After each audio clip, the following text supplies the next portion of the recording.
How you doing, brother? Good morning. How are you? Good, man. Just a lot going on in the neighborhood. It's like Kwesi makes a move every 15 seconds. I got a microphone in front of Blake Cashman yesterday, who I knew from Eden Prairie High School, just a few years ahead of my son Derek. And then you get in the car, you go home, and it's like, what? Jerry Tillery's on our team? What? Trent Sherfield? Yeah. What? DJ Wanham went where? What? Keenan Allen's in the division? Oh, wow. And then, so you're getting ready for 9 to noon, writing questions for Finchy. And then we learn the Minnesota Vikings make a trade with Houston, where the Vikings have we now have 2 first-round picks, Peter, for our draft party show at U.S. Bank Stadium. We now have 11 and 23 because we have Houston's 23rd and their 7th-round pick, a 7th-round pick, 232. And Houston gets our second this year, 42, our second next year, and a 6th-rounder, 188. So we have 11 and 23. What the heck's happening, Peter? And good morning.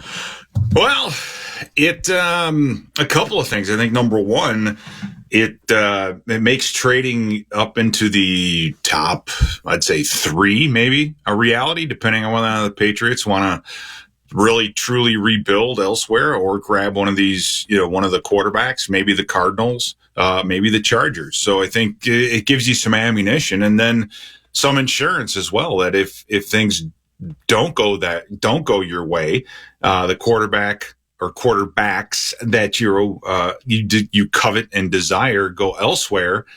Well, then you get to stack the team, or you get to build up on a couple first-round picks. And I think the good part of that is, and this is again purely not talking about necessarily need for the Vikings, so to speak, is this with the quarterback, with the heaviness of the quarterback position and the fact that 4 or 5 most likely will go in the first round.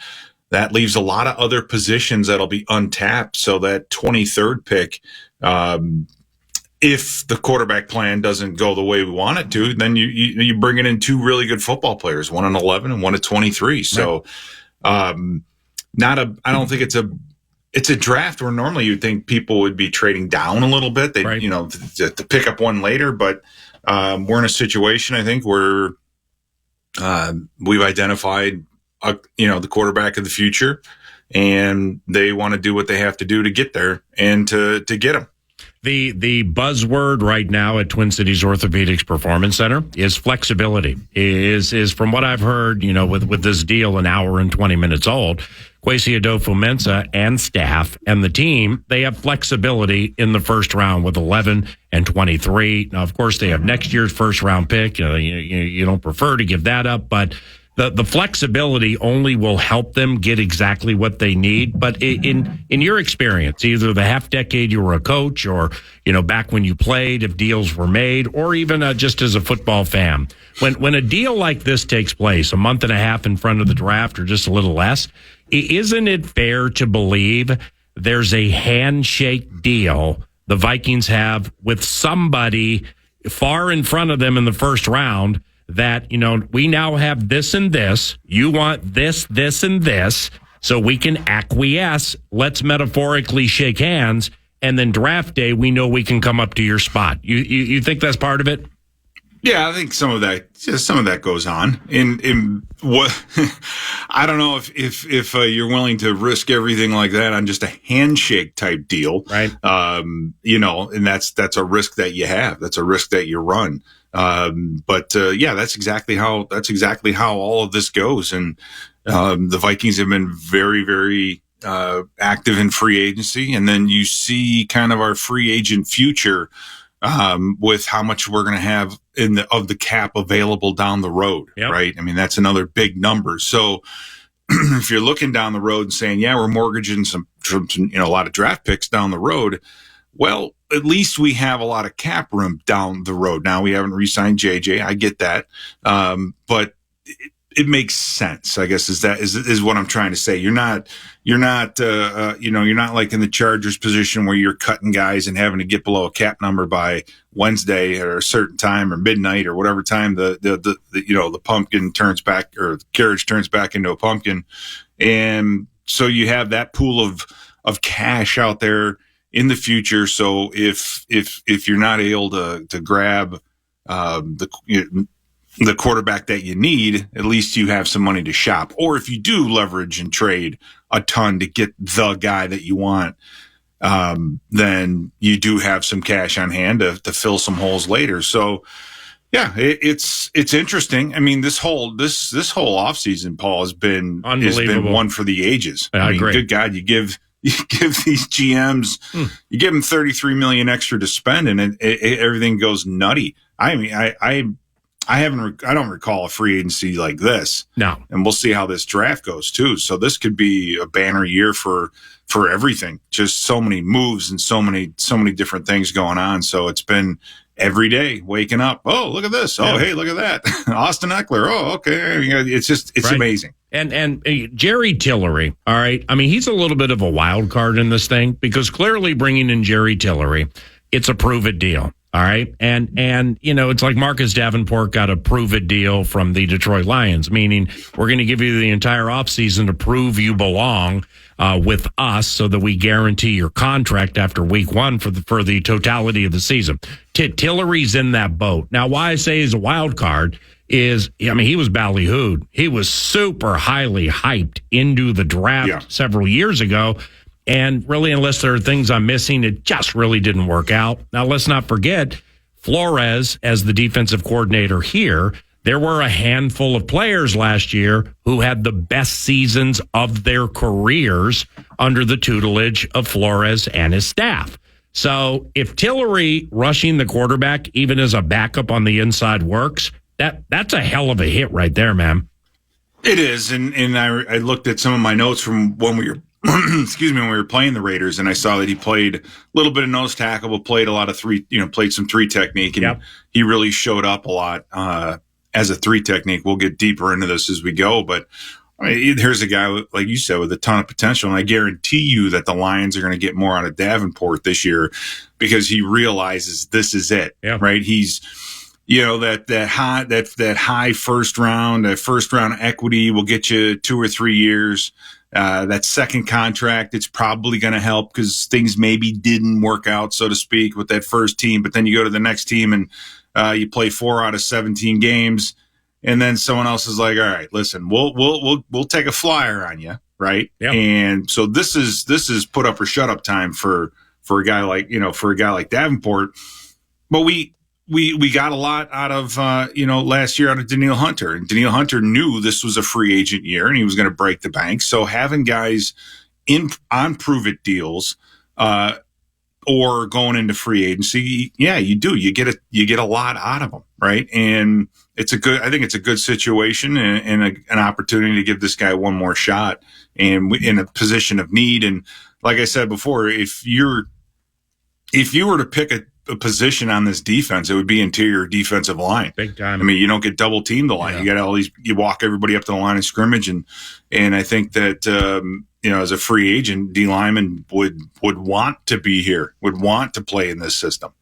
Hey, let me ask you this, Bercich. If you can look back to last season, what'd you think of Jordan Hicks's play? And he moves on to the Browns. Now Cashman is here. In terms of, looking at that position, looking at how it's utilized within Flores' defense, anything you liked or noticed maybe to the negative side of Jordan Hicks, and now, kind of mirroring that with a Blake Cashman coming in? What I think Jordan Hicks, he surprised me in how well he could blitz and how well he could, get after the quarterback. I remember that the big completion that the Bengals had against us, if you remember, had he gotten there a fraction of a second earlier, we win that football game, right? It's just because the arm was going forward or so a fraction of a second, that game changes completely. I think with Hicks, what he did well, kind of under the radar, is he's a veteran and he played. When you rush extra guys, you're missing coverage underneath. And I think Jordan did a really nice job of understanding routes and patterns and really working his way into some passing lanes that prevented some plays. And I think that's because he's a veteran. He understands what offenses are trying to do. So for Cashman, the question is going to be, how well does he do in the passing game? right? How well does he understand what's going on around him? We know he can play up front. We know he can blitz. We know he can play the run. So I don't think we're going to miss a beat in any of those aspects. It's just, I think that's the underrated part of losing Hicks, is that you have a veteran and a guy that understands the passing game and can really get where he needs to be. We'll see if Cashman's the same. A big run for the analyst this week on KFAN. Bercich. Pete Bercich, analyst for the Vikings Radio Network. And when we did radio together at the Combine, we were kind of joking about this, but then we were talking about it and thinking it out. I'm talking about Josh McCown, all right?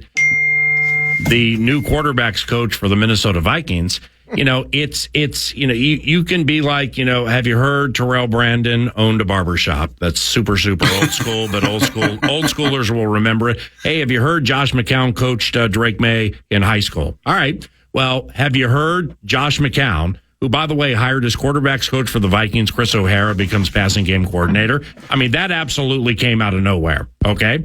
So McCown's the quarterbacks coach. He also played with Sam Darnold, and they're very close. Sam Darnold is here.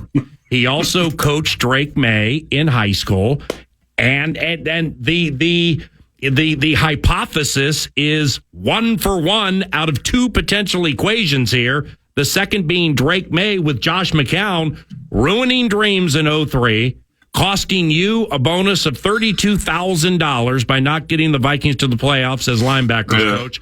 And now, 2 decades later, it goes full circle, and because of him, we get a quarterback like Drake May. I mean, what a world if that's the case. Well, yeah, and what a world if down the road, because of McCown's tutelage and getting Drake May here, we end up making a run in the playoffs. So then I have an opportunity to earn all that money back that he cost me in the beginning.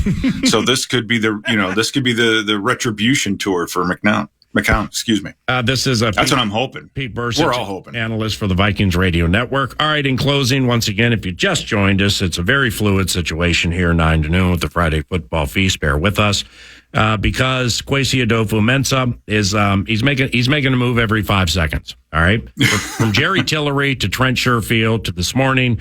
The Vikings now have 2 first-round picks. All right, they traded with Houston. We have the 23rd overall pick in the draft and the 11th. We no longer have a second-round pick. Why would we? Somebody needs to rest on a Friday.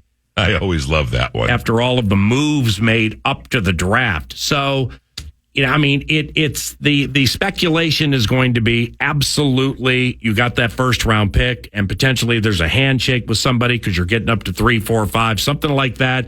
That's the prohibitive heavy favorite in this conversation. But favorites don't always win. So do you think there's even a chance, like with the quarterback is at 11? Let's put it this way. An elite defensive player, specifically with the defensive line, defensive ends or tackles, could be 11, and then maybe there's a quarterback they love in the back half of the first round that they know they can get around 23. Yeah, it's possible. That's the thing. Those are the scenarios that you have to sit down, and there's no guarantee that someone like JJ McCarthy is going to go in that top 3, right? There's nothing that says that that's going to happen. You start speculating on trades, and that's where things get crazy. I mean, look at how much the Arizona Cardinals can benefit just because they believe or they have that quarterback position sewn up. Mm-hmm. Right, they're in a position now where they can wheel and deal and do whatever they want. Same thing with the Chargers. Now the question is going to be: are the Giants happy with their situation, and what are they going to do? I mean, how about that defensive line that they've put together there in New York with Brian Burns and Lawrence and I mean that's a good defensive front.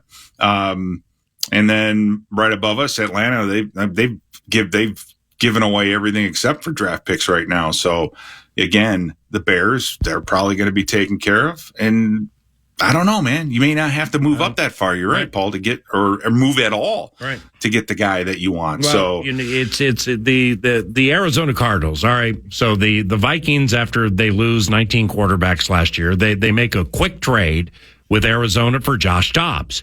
And, I'm certainly not saying it was a fixed race. There were other teams that were in search of Dobbs at that time for sure. But Drew Grigson, Ryan Grigson's brother. Now, Ryan's the right-hand man to Kwesi Adolfo-Mensah with the Minnesota Vikings. All right, used to be general manager of the Indianapolis Colts. He joined us 9 to noon at the Combine. His brother, Drew, was fired as player personnel director by the Arizona Cardinals just a couple of weeks ago. So here I'm thinking, all right, we got McCown and Darnold, McCown and May, Grigson and Grigson, Dobbs, Grigson and Grigson, 4. But that ain't going to work because I just learned he lost his job a couple of weeks ago, maybe 3 weeks ago. All right. Love you, buddy. Talk to you soon. Our mole is gone. Yeah. Talk to you soon. All right. See ya. The Minnesota Vikings introduced their free agents yesterday from Jonathan Grenard through Eden Prairie's Blake Cashman, Andrew Van Ginkel, Rock City, Iowa, go crazy. Those are the defensive players. Offensively, we met Aaron Jones and Sam Darnold. I had the opportunity to sit down and chat with Aaron Jones for a few minutes after those press conferences. Likewise, Blake Cashman and Andrew Van Ginkel. Those interviews are coming up later. The interview with the running back, Aaron Jones, coming up next on KFAM.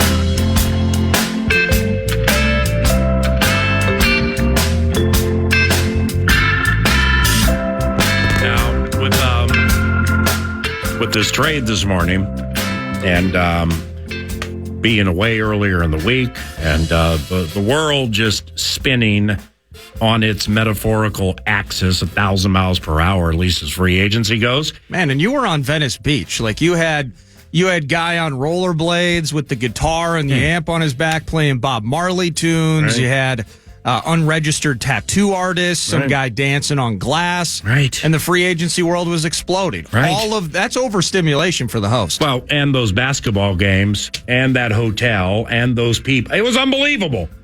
And I'm not begging for it to slow down. It's just like, we never root summer away, even though we get excited for the NFL season. I'm not rooting for this to slow down because it's fun, but I and we really haven't talked out Aaron Jones. Yeah, that Aaron Jones is running back for the Minnesota Vikings.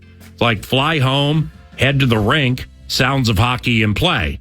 Now, here we are feasting we're like feasting right now in a metaphorical Buffalo Wild Wings, witnessing symbolic women leg wrestling, wearing Favre jerseys. It's just throwing us back to big moves. So what kind of feasting does old KOC have up his sleeve with Aaron Jones? Became an unstoppable force when healthy and fresh late last season. And quite honestly, I said it earlier with Fran Tarkenton, hour and change ago, about 45 minutes ago, that Aaron Jones became the identity of the Green Bay Packers offense when it mattered most. It all started and stopped with him. And now, so with Aaron, it just, in sitting down with him a little bit yesterday and just being there in the vibe for about 2.5 hours with these press conferences, it's the way I feel it went is with Green Bay, there was a reported pay cut request. I believe that to be accurate. Josh Jacobs ends up there. That's absolutely accurate. Aaron Jones ends up here. Showtime here. Showtime is his nickname, by the way, that he's had all of his life. Now, we've known it's Showtime, but like I asked him, is that a Packer-specific nickname? And he's like, no, I've had it all my life. So Showtime is his nickname. And another nickname that he would go by, and, it's quite convenient and predictable, is AJ. All right, Aaron Jones, AJ. But that nickname died. Aaron told me that nickname died with the Packers because of A.J. Dillon, and it was too confusing calling one running back an A.J. and another running back an A.J., so Aaron just became Aaron / Showtime. So ain't no A.J. in the backfield here. Maybe we dust it off after touchdown or touchdowns with Aaron Jones with he's A.J. and it's Showtime. The Vikings lead by 10. So the bit seems to have gone down like this. AJ, take a cut. No. We'll find somebody else. So will I. They roll with Jacobs. Jones is like, cool. Anybody have a working cell phone number for Kevin O'Connell? I always love that one. If/when healthy, the Minnesota Vikings got a motivated high-end back and a full offseason for the head coach to craft. Case can be made that Aaron Jones is a better receiving back than Dalvin Cook. I said the case can be made because Dalvin was good, but Aaron catches it. I first my first meeting with Aaron Jones was anything but ballyhooed, and it was not yesterday. It was after the Green Bay Packers thrashed the Minnesota Vikings end of last season. After they kill us, I'm waiting on the field to see, let's just say, a couple of Packers people that I know from afar, and I'm waiting. So then I see somebody walking out, and he turns around, and I see those dreads. And I thought it was Benny Sapp III. I always love that one. Somebody who went to high school with my son Derek. And I've known Benny Sapp Sr. and Benny Sapp III for X amount of years. So I'm about ready to say hi to Benny Sapp. And I'm like, hey, Benny. Turns around, Aaron Jones. Oh my gosh. So I already got a bit with him. You know, when I met him yesterday, I'm like, and this time I promise not to call you Benny Sapp. And he was very warm. He got a kick out of it. It's not the first time it's happened, he said. And his presser was nondescript yesterday until the skull chant right at the end. And after that, I sat down with Aaron Jones, didn't call him Benny Sapp, and talked the strange nature of change. No, sir, not at all.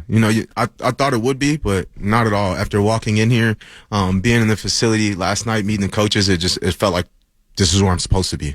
Yeah, and I'm not even talking NFC North. I'm not even talking border battle. I'm just saying being with one team out of UTEP, and then all of a sudden you get released. And then it's, hey, and I mean, you had a really, really good finish to the season last year. Shoot, they don't almost beat San Francisco without you, or maybe even be in that position without the way you were playing. So I'm saying more so just having somebody release you. Is that part strange?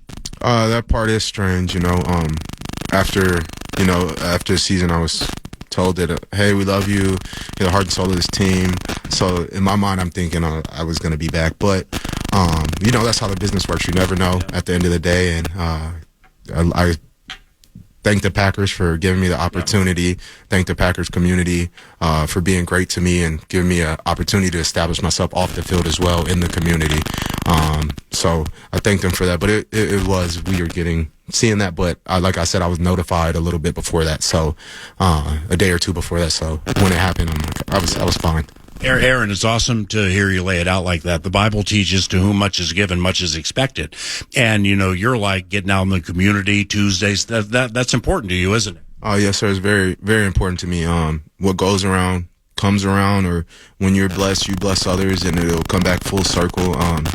My parents have taught me from a young age about giving back, and our foundation is really our family foundation that was started from the family of us just giving back. And I found out that that's my joy. That's what makes me happy when I see when I can give somebody something and it puts a smile on their face. I don't want anything in return. I just want to see a smile on somebody's face. So what do you anticipate playing with the likes of, let's say, Justin Jefferson and Jordan Addison? TJ Hawkinson's in the mix coming back from an injury, but JJ and Jordan Addison, what should that do for your game? It should make my game, open up my game a lot more, that's one of the reasons I was excited about coming here. They have weapons all around, and it's going to make, at the end of the day, it's going to make my job a little bit easier, or give me some even better looks. Your vision, your running back vision is impeccable. It's fantastic. Is that God-given or something you've had to gradually work on? I think it's a bit of both, God-given, just having a natural feel, seeing what's happening, And then just kind of those bank reps as well, taking every rep, even if it's in practice or walkthrough, taking those reps serious as if it was a game rep. Last one, Lambeau next season. It's going to be emotional. I know it's business now. Just think about it it's going to be unbelievable, isn't it? Oh, yes, sir. Definitely going to be unbelievable. I've already been thinking about it. I'm excited to play them here and there, and excited to play every other team, by the way. But I said I'm a Lambeau Leap when I get there. I'm fond of Vikings fan and Lambeau Leap. So we'll call it the Vikings Vault. All right, last one, I promise. Are you cool with this? Jones heads to the left side, cuts at the 40, back to the right to the 30. It's showtime. Touchdown, Vikings. You okay with that? Hey, I love it. Let's go. It sounds great to me. We'll be hearing that a lot, too. What do you think of Aaron Jones? Got some juice to the offense, Mr. Nordquist. Yeah, well, I love it. Low mileage for a 29-year-old. That's been a popular talker since since the news arose. He's in Minnesota, but he's 29. He's in Minnesota, but look at the age and all of that. And I look at it as the health issues last year. If this hamstring thing that he endured in 2023 is not an issue moving forward, then you're looking at a guy that was never the 350 carry dude. And, he has blow-up games against Dallas. He's in Canton if he plays every game like he does against Dallas. He's had tremendous games and crushed our hearts as Vikings fans many times. But I love his catching ability. I love the pass protection.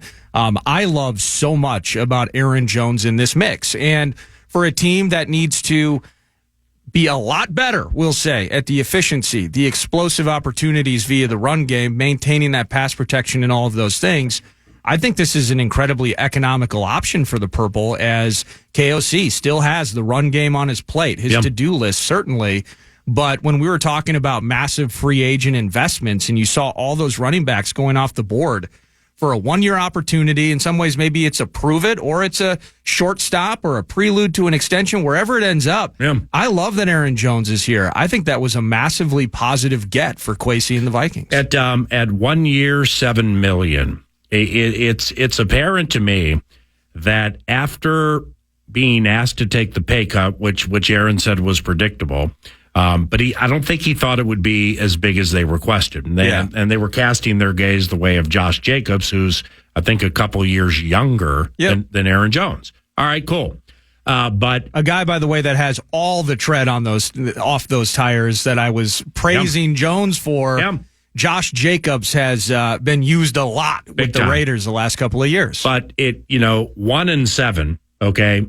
I mean, Aaron could have gotten 1-7 from a bunch of teams around the NFL. Yeah. I mean, it took him 3 seconds to say, cool, you want to play that game? Well, now you got to play this game. And it's me, 33. It's showtime, and I'm playing you twice. Are you saying we have an incredibly motivated member of the Minnesota Vikings on that 1 year, $7 million deal? Big time. I mean, he didn't, unless his representation had intel, take that because something close to it won't be anywhere else. That's ridiculous. I mean, I could argue, I don't know what Tony Pollard got, but ever since Tony Pollard 3-24. Well, he broke his leg in that playoff game or whatever it was. Yeah, 2 seasons ago. Yeah. He was mediocre at best. I mean, at times he was awful last year. Yeah, I think some of those running back fits, like I think Derrick Henry was made for the Ravens. Mm-hmm. I mean, that just totally makes sense. Mm-hmm. However, DeAndre Swift, maybe if that O-line's getting better and all of that. But Pollard seems super weird to me. Right. And in some ways, I don't want to call it desperate per se, but he was so bad behind that Dallas offensive line. Now he's going to a Tennessee situation with myriad issues. Right. And so, again, in terms of fits, that's weird to me with Pollard. I think in terms of how the Vikings navigated this without a long-term commitment, some value, the running back's going to be motivated.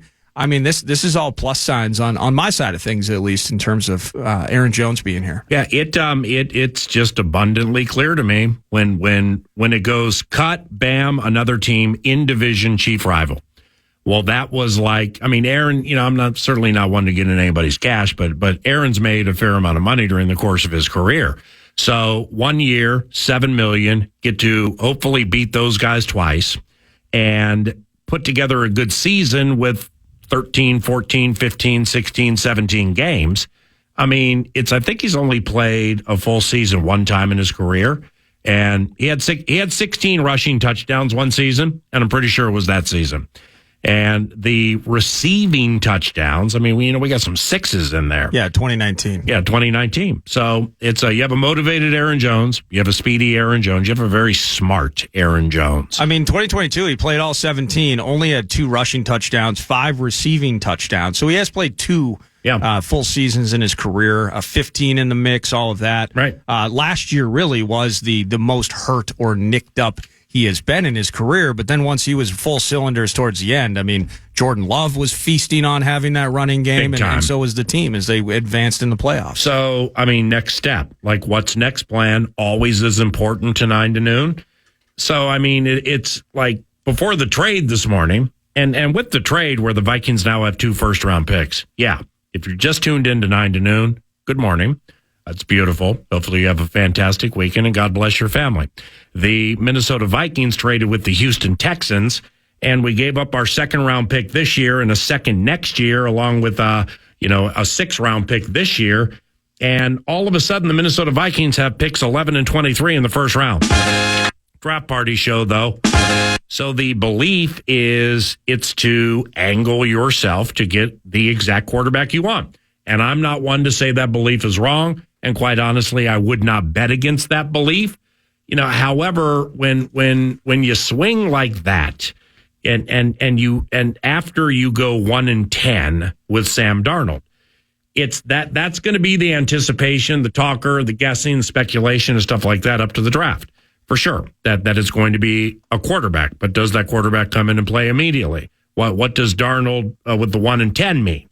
I mean, you have a full off season to get the bit up to speed. How am I going to put this? You're foolish if you're formulating your opinions off Sam Darnold from like when he came into the league. And he made a zillion mistakes, and maybe he'll make a zillion mistakes again. But the situation he is in now, he comes from an elite situation, but he didn't play. He's in an elite offensive situation here, and he may play.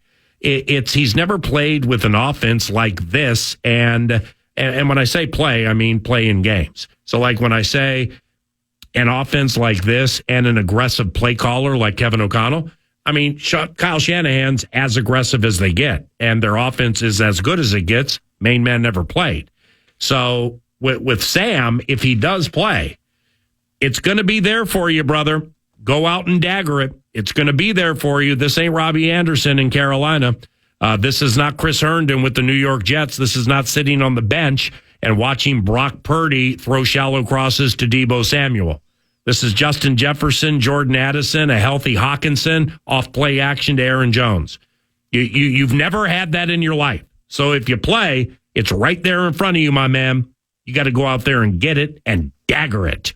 In fact, if Darnold plays, if he ends up playing X amount of games or, say, a season, my first Darnold prediction that I would make was when he has to run, you're going to like it. Very, very sneaky. He's a very sneaky runner. Need to vet that one out with KOC, but I remember it leaving an impression on me one of the 2 times the Vikings played Sam Darnold with the Jets or the Panthers. Very, very sneaky runner. So the Vikings also added a couple of linebackers. Minnesotan Blake Cashman, Eden Prairie High School. He went back to back to back to back. He won 4 consecutive state high school championships with Eden Prairie, and then went to the University of Minnesota, came into the league as like a 5th rounder, maybe a 6th, but a Saturday draft pick with the New York Jets. Went on the IR 8 million times, ended up with the Houston Texans. Denzel Perryman got hurt last year. Blake had to be the Mike linebacker, had 19 tackles, changed the game in a victory, and now he's here. Blake Cashman's here. He's incredibly excited to be here. Andrew Van Ginkel is from Rock City, Iowa. His family grew up in Rock City listening to the vast and ever-expanding Vikings radio network. So he kind of grew up a Vikings fan, but all of his family are Vikings fans. And I had a chance to chat with both of those guys yesterday. We'll play those back when we return. It's 9 to noon. Andrew Van Ginkel And edge rusher, outside linebacker for the Miami Dolphins, was there with Brian Flores. Well, now he's in the Minnesota Vikings covenant. I had a chance to meet him yesterday and chat with him about a bunch of different subjects. But when we sat down and turned and hit record, I started with talking about the fact that he's from Iowa and just like wondering, did you and your family grow up Vikings fans? I kind of bounced around. I was kind of a bandwagoner, but in my heart, deep down, I was a Vikings fan. Well, bouncing around meaning like you didn't really have a favorite team? Yeah, my cousins make fun of me all the time because I kind of, went from team to team to team. And, but, I always listened to you and obviously watch a lot of Vikings games growing up. It's a great opportunity for you here, no doubt, you and your family. But is changing teams in any way kind of weird? It is. Obviously you got to go from city to city, meet all new people, and it's exciting though because you're obviously starting a new life and you're moving on to that next chapter. So I'm grateful for this opportunity and looking forward to being here in Minnesota. Now, Andrew, for those who haven't followed your career closely in the AFC, stuff like that, how would you describe the position you play and just overall how you play? I'm positionless. I do everything I'm asked to do. I try to be accountable and accept whatever role I'm given that season and try to excel at it. Which undoubtedly is specifically the position flexibility in a Brian Flores defense.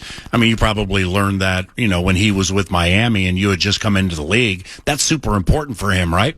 Yeah, it is. He's always bringing in guys that can play multiple positions, and ultimately at the end of the day, it makes it tough on offenses and it puts a lot of pressure on the quarterback and communicating different adjustments that they have to make. So, Flores saw me as a scheme fit, and obviously I want to be here and play under him. Now he was a head coach with the Dolphins, but obviously had a lot to do with the defense. What do you remember about his unique style of defense? I mean, it's the first time we saw it last year. It was a little slow to go, but then it caught fire, about, say, the third, fourth game of the season. What do you remember about it? It's very aggressive. We're going to come after you. We're going to try to put you in vulnerable spots and make you communicate and make sure they got to be on top of their game because we're going to throw a lot of things at you. So Andrew, when you're from Iowa and then you played at 3 different colleges, all in the Midwest, and then you go to Miami, and you're in Miami for a while, and I saw your wife tweet within the last week or within the last several days, back to the Midwest. So coming back to the Midwest, how do you feel about that? Oh man, I'm thrilled. I'm thrilled. My family back home is excited and. To me, it's a dream come true. To play for the Vikings, such a great organization and just incredible fan base. I'm stoked. There's no words to describe it. Now, you have 2 touchdowns during your career, right? Yeah, I might have 3. Oh, geez. Well, I remember the one in 2020 when Goff played for the Rams. I mean, that had to be a strange one. You're running like your hair's on fire, and you have a lot of hair, so that was a lot of fire. When you got to the end zone and looked up, and it was the 2020 season, was anybody there? Yeah, I think Miami allowed a little bit of fans, so, there's, probably about 10,000 people there or something, but, I'm just grateful. Obviously, I did score 3 times. I scored against the Bears and, then again this past season against the Commanders. So, I scored and I just blanked out. I forgot where I was, what I was doing, and I'm running around looking for my teammates, looking for something to celebrate for. So, just a great experience for me. And I'm sorry about missing that Bears touchdown, the pick 6 with with Washington. I remember that vividly. In the Bears game, what kind of a touchdown was that? It was a block punt. Jalen Phillips came up and under, blocked the punt, and then, being in the right spot at the right time, I picked it up and ran for a score. Now with the pick 6 last year against Washington, I mean, seriously, did you know that play? I mean, it's like the quarterback threw it right to you, but I mean, he had a little deke to the right, and then you jumped into the spot. Film study, right? Yeah, definitely comes from film study. The offensive tackle does a certain set and tries to sell it a little bit. So, I saw that right away, started floating out, and it's just one of those things that you watching film, you dream of making these plays, and to have it be executed to perfection, to say, it was a great feeling. Last one, my man, and good to meet you too. Welcome to the squad. What from what you know about the Vikings now, off of a season last year with a bunch of injuries, went through 4 quarterbacks, competitive in a ton of games. O'Connell's squad wins 13 the first season, and now you're a big part of this defense. What overall from Jefferson through your role, what do you know about the squad? First off, I'm just excited to be a part of this culture. Obviously, O'Connell's done a great job with getting guys in here that, are going to work hard. They're going to do everything right. So, I've watched from afar, and obviously you got some great playmakers, like you said, Jefferson and Hawkinson, and you got all these guys, Aaron Jones here now, and we got some new free agents coming in on defense, but just who they had here before, that's instilled Brian Flores' defense and his style of play. I'm excited to be a part of it, and I'm looking to build for the future. AVG, we, Andrew Van Ginkel, thank you very much for the time. Likewise for Blake Cashman, Eden Prairie High School, University of Minnesota, New York Jets, IR, Texans, then the Minnesota Vikings, sat down with this inside linebacker, and was like, it must be cool being home, but what about all those ticket requests you're about to get? Yeah, that was something that crossed my mind early. I told my folks, I said, I'm definitely going to have to get used to using and saying the word no. And honestly, I think people will understand it. I think it's going to be easier than, when I had a bunch of family traveling 2 games and expecting me to cover tickets, because, hey, I'm not going to be working for free every Sunday, because that's about how many tickets I'd be dishing out. Right. And officially welcome home, Blake Cashman, Eden Prairie High School, University of Minnesota, Houston, New York Jets into the game, but Houston Texans most recently. Cool 3-year deal you got here. What, just from what you know now about the team and about the opportunity, what excites you about it? Oh, wow, there's so much to be excited about, and what really, why I was interested was because I just felt the love from the Minnesota Vikings. I felt like they were really making me a priority, and they saw an important role for me. And for somebody that hasn't got to experience that in the professional football, that's everything I've been working for. So that was the main reason. And then on top of that, I know a lot of the guys that either play for the Vikings or have come through this organization, and there is not one person that has said anything bad. It's all top-notch, first class. And that's all appealing, and it's part of, that's a team I want to be a part of. Any player wants to be a part of. Now I know Houston's in the rearview mirror, but nevertheless, nice season last year, not only by you, but by the team. Seems like D'Amico just really came in there and grabbed that thing and got everybody to believe. Is that fair? Definitely. That's going to be a team that I think controls their division and wins a lot of football games over, the next coming years. And, D'Amico's the right man for the job. They got a lot of young players in that locker room that understand leadership and accountability, and they got the right men and people in that building that they're going to connect and continue to head in the right direction. Now, following your career from afar, I got a lot of respect for not only, starting in high school and through college, getting drafted, but I don't know the number here, feels like 4 or 5, but you've hit the IR a fair amount. So, you've had some bad beats early in your career, and it came together last year really for the first time for you, right?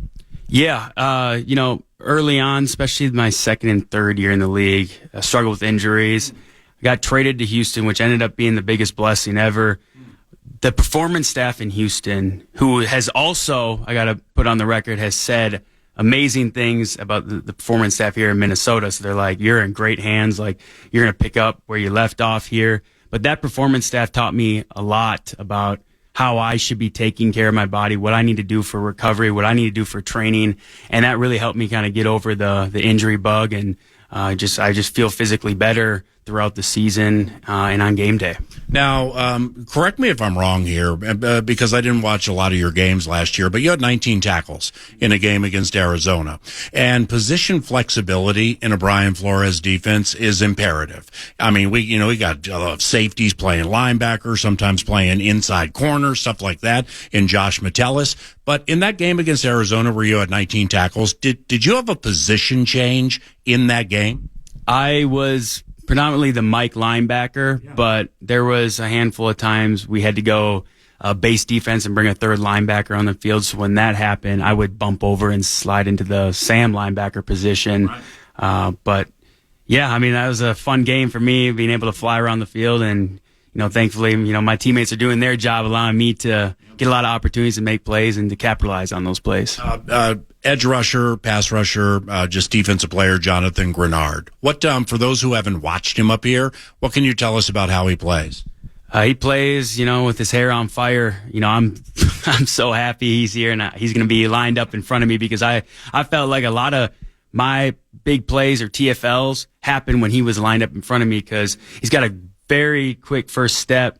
He's great with his hands, and, he's going to be living in the backfield of our opponents. So, I'm very excited for him that he's here and this opportunity. He's going to love Minnesota, and, talk about a man that's one of the best locker room dudes I've ever been around. So, he's going to love Minnesota. Minnesota's going to love him. Now, when you played for Mike Grant at Eden Prairie High School, correct me if I'm wrong here, did you win a state championship every year you were there? Yeah, we RT4 Road to 4. We four-peated, so that was a great time. Who just to jog the memory, who were some of the players on that team along with you who are in the NFL now, or had been in it recently?